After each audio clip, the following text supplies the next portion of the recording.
Мен келінімді алғаш көрген сәттен-ақ жүрегім біртүрлі шымете қалды. Бұл жай ғана аналық қызғаныш емес еді. Жоқ, бұл ішкі түйсік. Әйел адамның жүрегі ешқашан алдамайды. Ол табалдырықтан аттаған кезде бәрі қуанып мәз болып жатты. Қонақтар, қандай тәрбиелі қыз, өте сыпайы екен деп тамсанып жатты. Ал мен үндемедім. Себебі мен оның көзін көрдім. Иә, дәл сол көзін. Ол ешкімге тіке қарамайды. Әсіресе маған. Бірақ бәрін бақылап тұр. Үйдің әр бұрышын, әр адамның сөзін, әр қимылды. Тым байқампаз. Келін жақсы ма? Деп сұрады көршім кейін. Мен бір сәт ойланып қалдым. Жақсы, сияқты, дедім. Бірақ өз даусымның өзі сенімсіз шыққанын сездім. Сол күннен бастап мен оны бақылауды бастадым.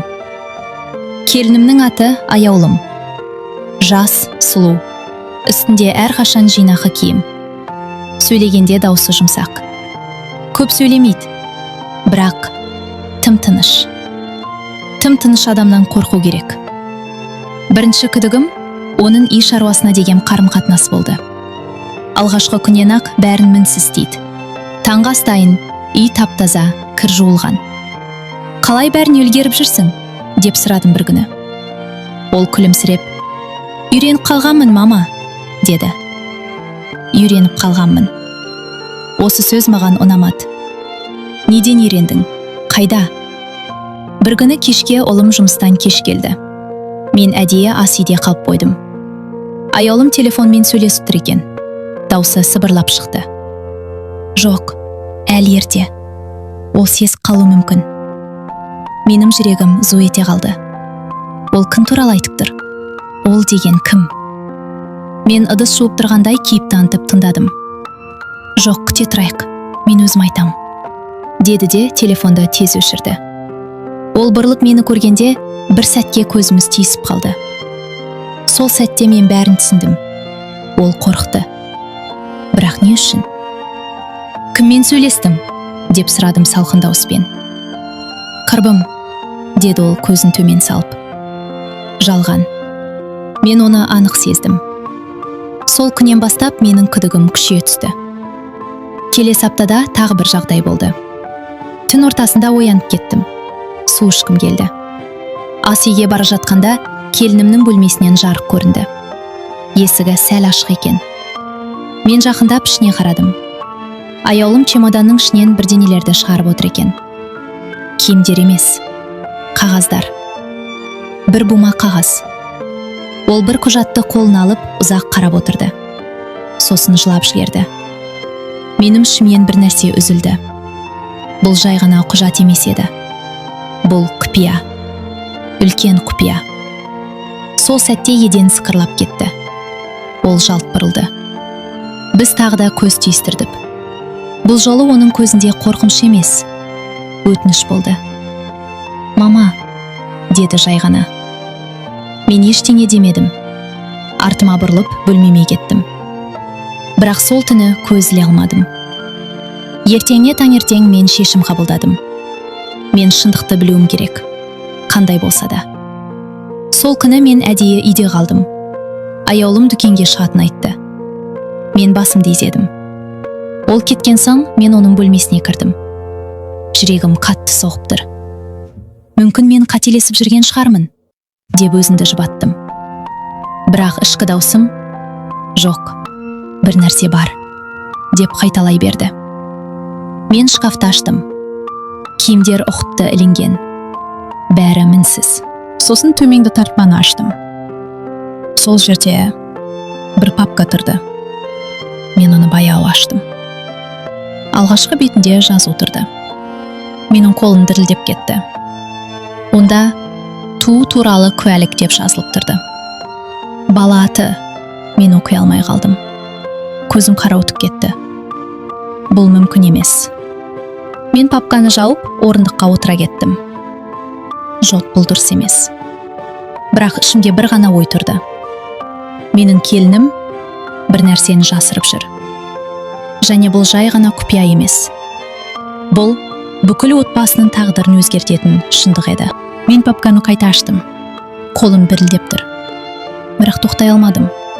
Қағаздың үстіндегі жазуды анық оқыдым. Аты Әлинұр. Туған жылы 2022. Жүрегім тоқтап қалғандай болды. 2022. Бұл дегеніміз 2 жыл бұрын. Ал менің ұлым аяулыммен тек 1 жыл бұрын танысты емес пе еді? Демек ол біздің үйге келмей тұрып-ақ менің демім тарылып кетті. Жоқ, деп сыбырладым өзіме. Бұл мүмкін емес. Бірақ бәрі анық еді. Мен тағы бір қағазды қарадым. Анасының аты аяулым Нұрлан қызы. Көзімнен жас ыршып кетті. Мен орнымнан тұра алмай қалдым. Ол бізден неге жасырды? Неге? Сол сәтте есік сықырлады. Мен селк ете қалдым. Мама, сіз мұнда не істеп жүрсіз? Аяулым. Ол күткеннен ерте келген. Мен бұрылып қарадым. Қолындағы қағазды тыға алмай қалдым. Біздің көзіміз түйісті. Бұл жолы ол бәрін түсінді. Бір сәт үнсіздік орнады. Өте ауыр, тұншықтыратын үнсіздік. Бұл не? Дедім ақырын. Бірақ даусым дірілдеп кетті. Ол жақындап келді. Көзінде жас. Мама, мен түсіндіре аламын. Түсіндіресің бе? Даусым еріксіз көтеріліп кетті. Сен бізге кім болып келдің өзі? Ол басын төмен салды. Мен келініңізбін. Жоқ, дедім қатты. Сен өтірікшісің. Ол селк ете қалды. Бірақ қарсы жауап қайтармады. Тек көзінен жас ағып тұрды. Бұл бала кім? Дедім қағазды көрсетіп. Ол бір сәт үнсіз қалды. Сосын сыбырлап, менің балам, деді. Жүрегім тағы бір рет шым етті. Мен бұл сөзді естірім келмеген еді. Сонда сен... Сөзім аяқталмай қалды. Я, деді ол. Мен бұрын тұрмыста болдым. Бөлме айналып кеткендей болды. Сен ажырасқансың ба? Ол басын шайқады. Жоқ. Онда? Ол көзін жұмды. Ол қайтыс болды. Мен үнсіз қалдым. Бұл жауапты күтпеген еді. Неге айтпадың? Дедім біраздан кейін. Қорықтым, деді ол ақырын. Неден қорықтым? Сізден, қоғамнан, ұлымыздан. Ол жылап жіберді. Егер білсеңіздер, мені қабылдамайсыздар деп ойладым. Мен ашуланып тұрдым. Бірақ оның сөздері жүрегіме тиіп жатты. Ал менің ұлым ше? Дедім. Оған да айтпадым ба? Ол үнсіз қалды. Бұл жоқ деген жауап еді. Сен не істеп жүрсің өзі? Дедім. Бұл алдау, үлкен алдау. Мен оны жақсы көремін, деді ол көзіме қарап. Шынымен. Жақсы көрсең неге өтірік айтасың? Ол жауап бере алмады. Сол сәтте мен бір нәрсені түсіндім. Бұл қыз жаман емес. Бірақ ол қорқып жүр. Өте қатты қорқып жүр. Бала қайда? Деп сұрадым бірден. Ол селк ете қалды. Мама, жауап бер. Ауылда анаммен бірге. Мен көзімді жұмдым. Бір сәтке бәрі тыныш болып кетті. Бірақ ішімде дауыл соғып тұр. Сен енді не істемексің? Дедім суық дауыспен. Мен өзім айтамын, деді ол. Қашан? Жақында. Жоқ, дедім қатты. Бүгін айтасың. Ол қорқып кетті. Жоқ, мен дайын емеспін. Сен дайын емессің бе? Ал біз ше? Осы кезде есік ашылды. Ұлым келді. Мама, аяулым, не болды? Біз екеуміз де қатып қалдық. Мен аяулымға қарадым. Ол басын шайқады. Айтпа дегендей. Бірақ мен енді тоқтай алмадым. Бұл өтірік тым ұзаққа созылды. Мен ұлыма қарадым. Балам, мен саған бір нәрсе айтуым керек. Аяулым, жоқ, деп айқайлап жіберді. Бірақ кеш еді. Мен сөзімді бастап кеткен едім. Сенің әйелің... Жүрегім дүрсілдеп тұр. Оның баласы бар. Үй іші бір сәтте тып-тыныш болып кетті. Ұлым қатып қалды. Не? Ол аяулымға қарады. Бұл рас па? Аяулым жылап тұр. Сосын жай ғана, «Я, деді. Сол сәтте мен ұлымның көзіндегі өзгерісті көрдім. Сенім бір сәтте жоғалды. Сен маған айтпадың ба? Аяулым үндемеді. Неге? Деді ол сыбырлап. Аяулым жылап. Қорықтым, деді. Ұлым арқа бір қадам шегінді. Мен сені мүлде танымаймын екен. Бұл сөз жүретті тіліп өтті. Мен сол сәтте түсіндім. Бұл тек бастамасы ғана. Ал ең ауыр шындық әлі алда еді. Үй ішіндегі тыныштық бұрын соңды мұндай ауыр болмаған. Ұлым диванның шетіне отырып қалды. Екі қолын басына қойып, ұзақ үнсіз отырды. Аяулым бір бұрышта жылап тұр. Ал мен орнында қатып қалғандаймын. Бәрі өзгерді. Бір сәттің ішінде. Бұл қашаннан бері? Деді ұлым ақырын. Үйленбей тұрып, деді аяулым. Даусы әрең шығып тұр. Неге айтпадың? Жауап жоқ. Тек көз жасы. Сен мені алдадың, деді ол. Бұл сөзді естігенде аяулымның иығы селк ете түсті. Мен сені жақсы көремін, деді ол жылап. Жоқ, деді ұлым суық дауыспен. Егер жақсы көрсең, шындықты айтатын едің. Мен араласқым келді. Бірақ бұл олардың арасындағы нәрсе. Мен тек бақылап тұрдым. Баланың әкесі кім? Деді ұлым кенет. Аяулым үндемеді. Жауап бер, деді ол қаттырақ. Аяулым көзін жұмды. Ол менің күйеуім еді. Еді дейсің бе? Қайда ол? Аяулым бір сәт үнсіз қалды. Сосын, ол тірі емес, деді. Ұлым тоқтап қалды. Қалай? Қайтыс болды. Аяулым бір сәтке демін ішіне тартып. Жол апаты, деді. Мен оның даусының дірілін байқадым. Бірақ бір нәрсе дұрыс емес еді. Мен оны сездім. Қашан болды бұл? Дедім мен. Аяулым маған қарады. Көзінде тағы да қорқыныш. 2 жыл бұрын. Тағы да сол сан. 2022. Бірақ бір нәрсе сәйкес келмейді. Сен бұрын тұрмыста болғаныңды ешкімге айтпадың ба? Дедім. Жоқ. Тіпті менің ұлыма да? Жоқ. Мен басымды шайқадым. Бұл енді жай ғана қорқыныш емес. Бұл әдейі жасырылған шындық. Оның суреті бар ма? Деп сұрадым кенет. Аяулым бір сәт ойланып қалды.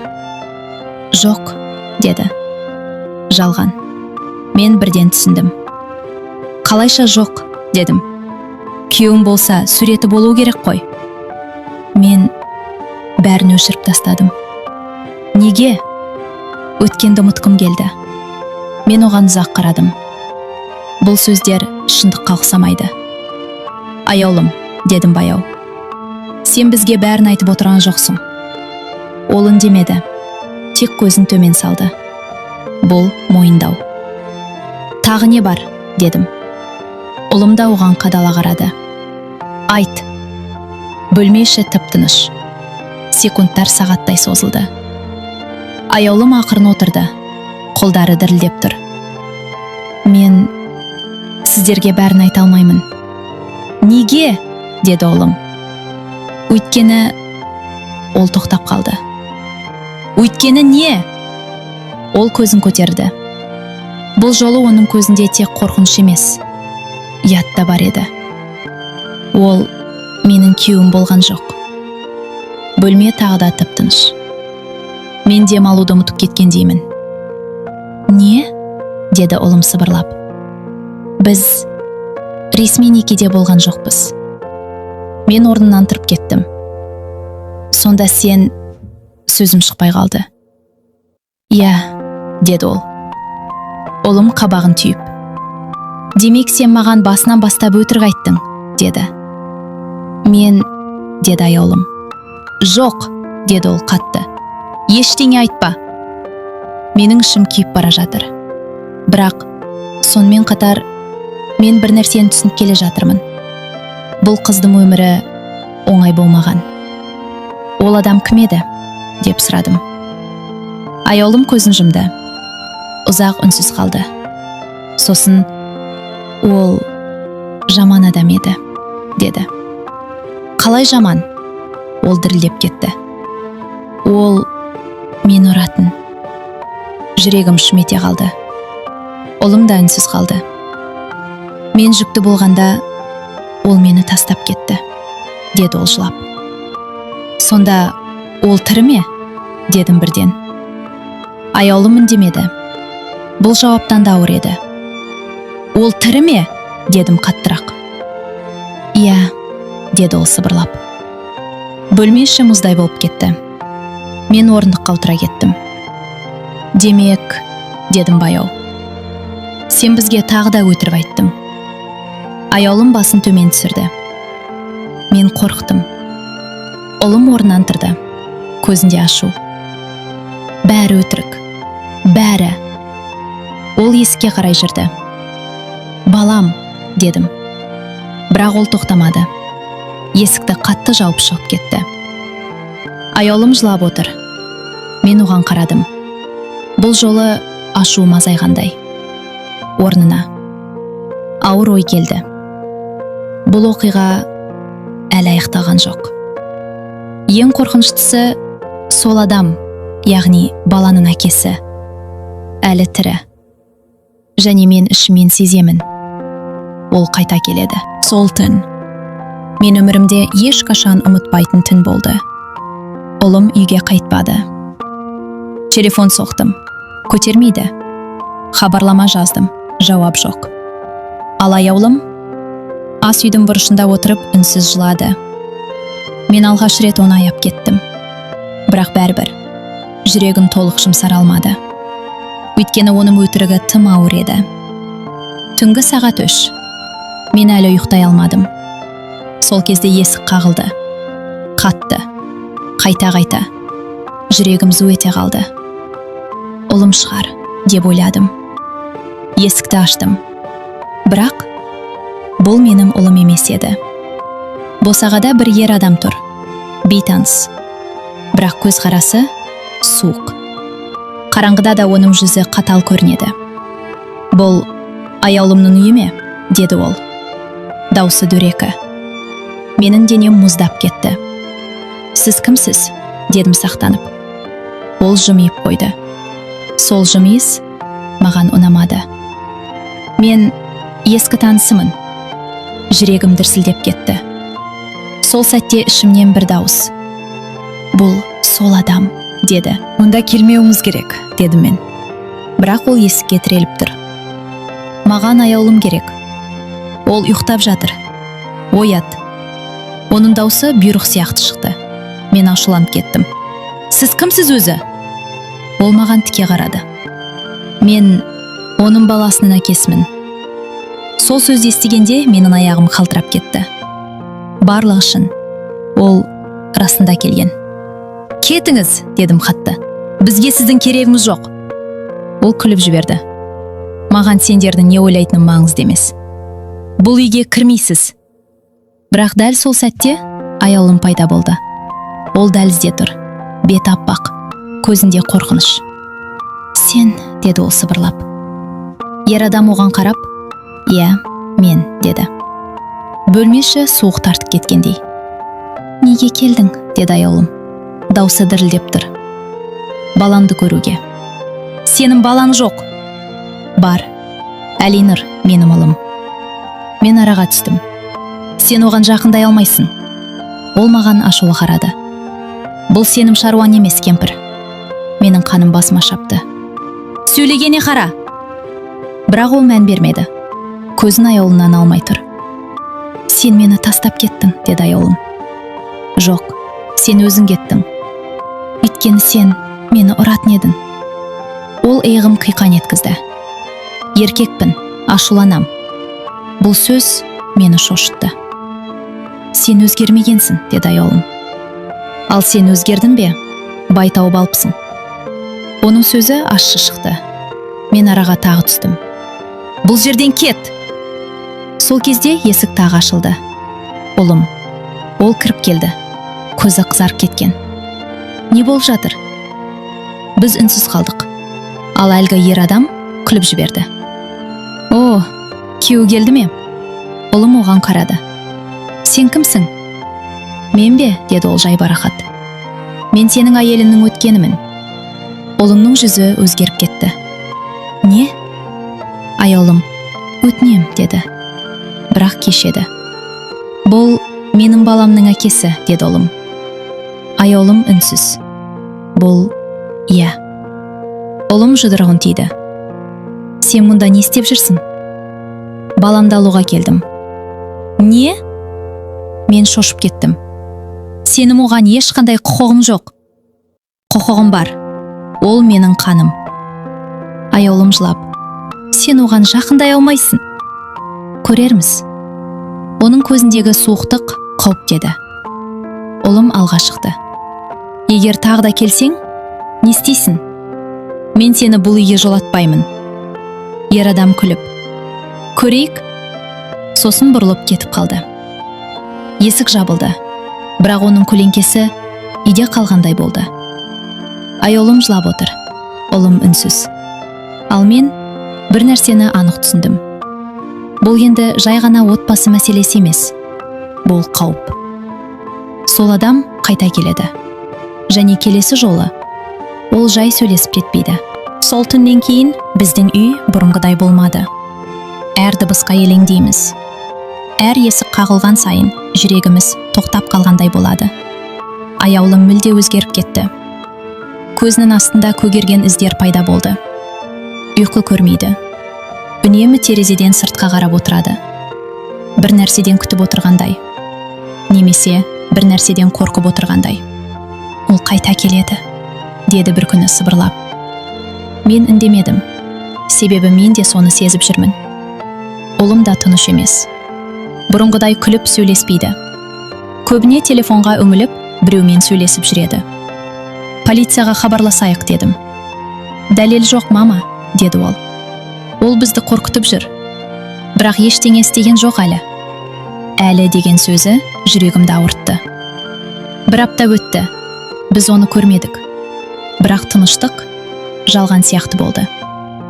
Сол күні таңертең бәрі қалыпты басталды. Мен ас дайындап жүрмін. Ұлым жұмысқа кетуге дайындалып жатыр. Аяулым телефонға қарап отыр. Кенет оның жүзі өзгеріп кетті. Не болды? Дедім. Ол жауап бермеді. Телефонын маған көрсетті. Хабарлама. Бейтаныс нөмірден. Баланы көргім келеді, бүгін. Әйтпесе өзім аламын. Менің қаным мұздап кетті. Бұл, ол ма? Аяулым басын изеді. Ұлым телефонды жұлып алды. Қайдасың? Деп жазды. Бірақ жауап болмады. Біз ауылға барамыз, деді ұлым бірден. Қазір ме? Иә, баланы алып келеміз. Бұл дұрыс па? Дедім. Ол баланы қорғай алмайды, мама, деді ол аяулымға қарап. Бұл сөз ауыр тиді. Бірақ шындық еді. Біз 1 сағаттың ішінде жолға шықтық. Жол бойы ешкім сөйлемеді. Тек машинаның үні. Және ішіміздегі қорқыныш. Ауылға жеткенде аяулымның анасы бізді таңырқап қарсы алды. Не болды? Әлинұр қайда?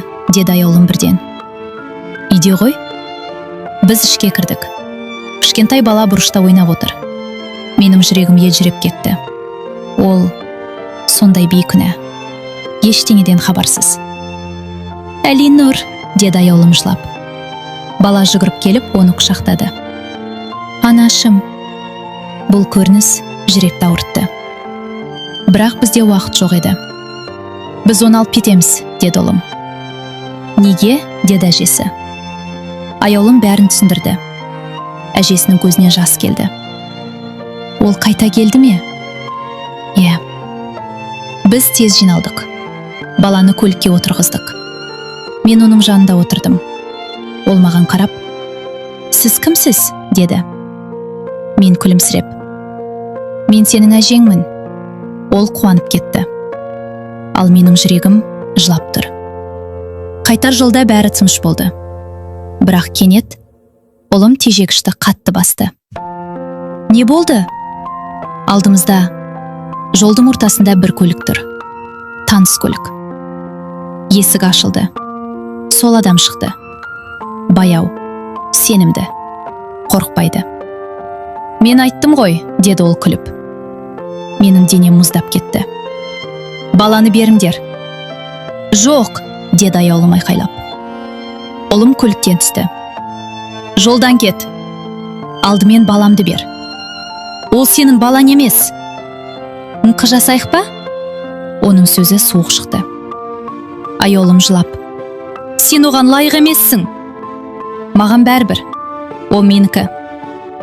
Ол көлікке жақындай бастады. Мен баланы құшақтап алдым. Қорықпа, дедім оған. Бірақ өзім дірілгеп тұрмын. Сол сәтте ол есікті ашпақ болды. Ұлым оны итеріп жіберді. Қолымды тигізбе! Екеуі төбелесіп кетті. Мен айқайладым. Аяулым жылады. Бала қорқып кетті. Бұл жай ғана сөз емес еді. Бұл соғыс. Және мен түсіндім. Егер біз қазір бірдеңе істемесек, біз баладан айырылып қалуымыз мүмкін. Жолдың ортасындағы сол сәт. Барлығы бір сәтте өзгерді. Ұлым мен әлгі адам төбелесіп жатты. Айқай, жылау, қорқыныш. Ал мен баланы құшақтап тек бір нәрсені ойладым.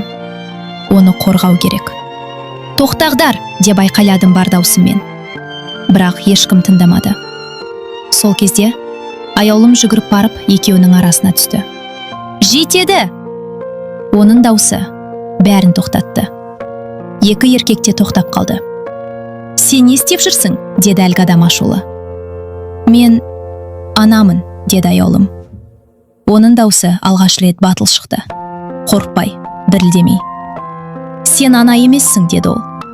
Сен оны менен тартып алдың. Жоқ, деді аяулым. Сен өзің бас тарттың. Бір сәт үнсіздік орнады. Есіңде ме? Деді ол көзінен жас ағып. Мен жүкті екенімді айтқанда сен не дедің? Ер адам үндемеді. Керегі жоқ бала, дедің.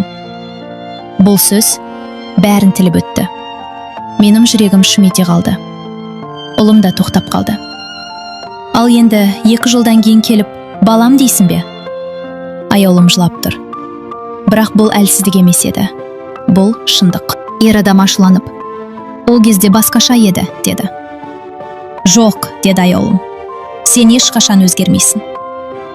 Сол сәтте бала жылап жіберді. Анашым. Бәріміз соған қарадық. Кішкентай, қорқып кеткен. Бірақ анасына қарай қолын созып тұр. Аяулым жүгіріп барып оны құшақтады.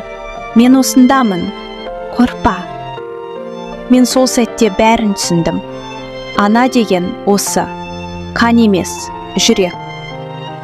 Ұлым баяу жақындады. Балаға қарады, сосын аяулымға. Бұл бала, деді ол ақырын. Иә, деді аяулым. Сен оны жалғыз өсірдің бе? Иә. Ұлым ұзақ үнсіз тұрды. Сосын ол күтпеген нәрсе айтты. Онда енді жалғыз емессің. Мен таң қалдым, аяулымда. Ме? Деді ол. Мен сендерді тастамаймын, деді ұлым. Бірақ мен саған өтірік айттым. Иә, айттың. Бір сәт тыныштық. Бірақ сен жаман адам емессің. Аяулым жылап жіберді. Бұл жолы жемілдеп. Ер адам ашуланып. Бұл не, спектакль? Бұл отбасы, дедім мен. Ол маған ашулы қарады. Сенің бұл жерде орның жоқ, дедім. Мен қайтып келемін. Жоқ, деді ұлым. Даусы қатты, нық. Біз заңмен сөйлесеміз, деді ол. Ал сен бізден аулақ жүресің. Ер адам үндемей қалды. Алғаш рет оның сенімі кеткендей болды. Ол бізге қарап тұрды. Сосын бұрылып көлігіне отырды. Және кетіп қалды. Жолда тыныштық. Бірақ бұл жолы қорқынышты емес, жеңіл. Мен артқа қарадым. Аяулым баланы құшақтап отыр. Ұлым олардың жанында. Сол сәтте мен түсіндім. Мен қателескен екенмін. Мен келінімді тексердім, күдіктендім, айыптадым. Бірақ ол жай ғана бақыт іздеген қыз еді. Аяулым, дедім ақырын. Ол маған қарады. кешір мені. Оның көзіне жас келді. Жоқ, мама, сіз дұрыс жасадыңыз. Жоқ, мен ана ретінде сені түсінуім керек еді. Ол маған жақындады, бірінші рет. Маған өзі құшақтады. Рахмет деді. Не үшін? Бізді қабылдағаныңыз үшін. Мен баланың басынан сипадым. Бұл енді біздің бала. Күн батып бара жатты. Жаңа өмір басталып келе жатты. Кейде шындық ауыр болады. Бірақ сол шындық бізді біріктіреді. Себебі нағыз отбасы қанмен емес, жүрекпен құрылады.